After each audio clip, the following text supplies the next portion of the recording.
पुढे काय होणार त्याच्यापेक्षा आता सध्या तरी आम्ही वेगळी निवडणूक लढतो आहोत आणि मला खात्री आहे जे वातावरण मुंबई आणि सर्वत्रच ठाणा असेल इतरत्र सगळीकडे निर्माण झालेलं आहे आम्हाला युतीशिवाय जनता भरघोस आशीर्वाद देईल.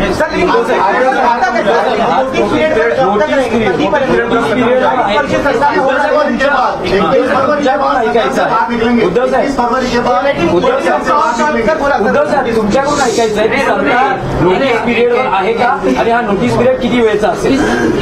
आता निवडणूक म्हटल्यानंतर आचारसंहिता असते. आचारसंहितेचा एक काळ असतो तसा नोटीस पिरियडचा सुद्धा एक काळ आहे. तो काळ तुम्हाला कळेल कधी संपतो. कार्यकाल 11 मार्च तक है. उत्तर प्रदेश के चुनाव नतीजे तक रुकेंगे आप? असं काही सांगता येत नाही.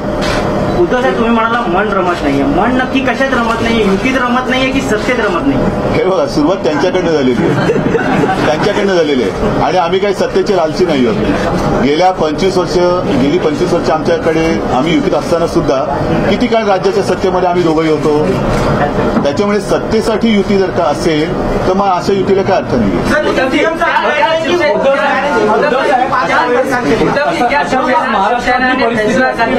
शिवसेना ने फैसला कर लिया है कि महाराष्ट्र के बाहर कहीं भी चुनाव होगा तो बीजेपी के खिलाफ ही शिवसेना नहीं. बीजेपी के खिलाफ क्यों?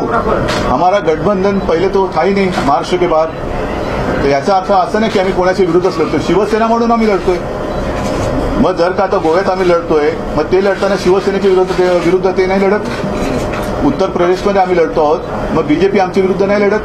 पण आजपर्यंत आम्ही एका भावनेतून हिंदुत्वाच्या भावनेतून हिंदू मतांची विभागणी होऊ नये म्हणून इतर राज्यांमध्ये निवडणुका लढलो नव्हतो.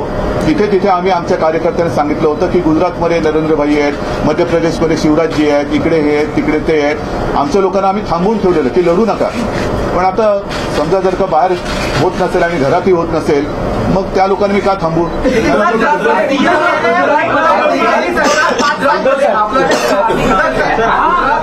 आपला चेहरा हार्दिक असेल काय? का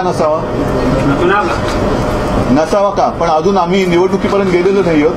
आता हार्दिक पहिल्यांदा घरी आलेला आहे आणि त्यांनी त्याची भावना सांगितलेली आहे की इथे येऊन त्यांना बाळासाहेबांना वंदन करायचं होतं. त्या भावनेतून आल्यानंतर सगळ्या गोष्टी काही एका बैठकीमध्ये बोलायलाच पाहिजे असं काही नाहीये.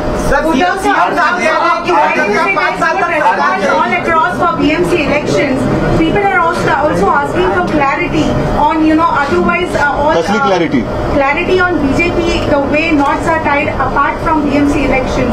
Wherever you talk about state or you talk about. हो पण ती क्लॅरिटी मी एकट्याने कशी देणार? त्यांनी पण दिली पाहिजे ना. So are you waiting for BJP's call on to give clarity? आता युतीसाठी सुद्धा मी थांबलो होतो. त्याच्यानंतर मग एक क्षण आला की मला वाटलं बाबा आता याच्या पुढे थांबता येणं शक्य नाही. तसं क्लॅरिटी बद्दल त्यांच्याकडनं सुद्धा येऊ द्या. मला